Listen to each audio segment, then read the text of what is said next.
শেয়াল যেতেই সেখানে হাজির হলো এক মস্ত বড় বাঘ। খিদেই তার পেট চোঁচো করছে।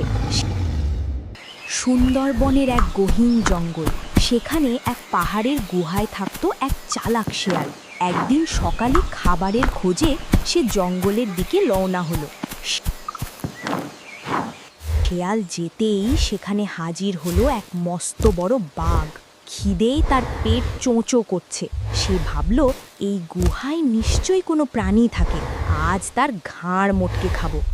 এই ভেবে বাঘ গুহার অন্ধকারে ঘাপটি মেরে বসে রইল। সন্ধেবেলায় শেয়াল ফিরে এলো, কিন্তু গুহার সামনে এসেই সে থমকে দাঁড়ালো। মাটির দিকে তাকিয়ে সে আঁতকে উঠল।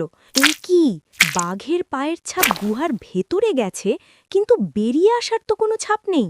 শেয়াল পণ্ডিত বুঝতে পারল, নিশ্চিত যমদূত ভেতরে বসে আছে। কিন্তু সে তো আর বোকা নয়। বাঘ আছে কিনা তা পরীক্ষা করার জন্য সে এক নাটক শুরু করলো। ও গুহা ভাই, ও গুহা ভাই, কি রে, আজ কোনো সাড়া শব্দ দিসনিস যে? রোজ তো আমি এলে ডাক দিস। শেয়াল মামা ভেতরে এসো, আজ কি আমার ওপর রাগ করেছিস? ভেতরে বসে বাঘ তো অবাক। সে ভাবল, আরে, এই গুহা কি তাহলে রোজ কথা বলে? আজ আমি ভেতরে আছি বলে ভয় হয়তো চুপ করে আছে। আমি গুহার হয়ে উত্তর দিই, নইলে শিকার হাতছাড়া হবে। বোকা বাঘ গুহার মতো করে কথা বলতে চাইল, কিন্তু বের হলো ভয়ানক গর্জন। হালুম, মানে, ও শেয়াল মামা, ভেতরে এসো, আমি রাগ করিনি। ওরে বোকাচন্দ্র বাঘ, পাথরের গুহা কি কখনো কথা বলে? তোর এই হালুম শুনে কেউ আর গুহায় ঢোকে? তুই ভেতরেই পচে মর, আমি চললাম। শেয়ালের কথা শুনে বাঘ বুঝল সে ধরা পড়ে গেছে।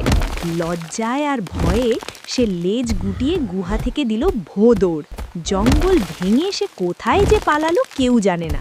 বাঘ পালালে শেয়াল মামা আবার তার গুহায় ফিরে এলো। তাই তো বলি ছোটরা, গায়ের জোরের চেয়ে বুদ্ধির জোর সব সময় বেশি। বিপদে পড়লে ভয় না পেয়ে বুদ্ধি খাটাতে হয়।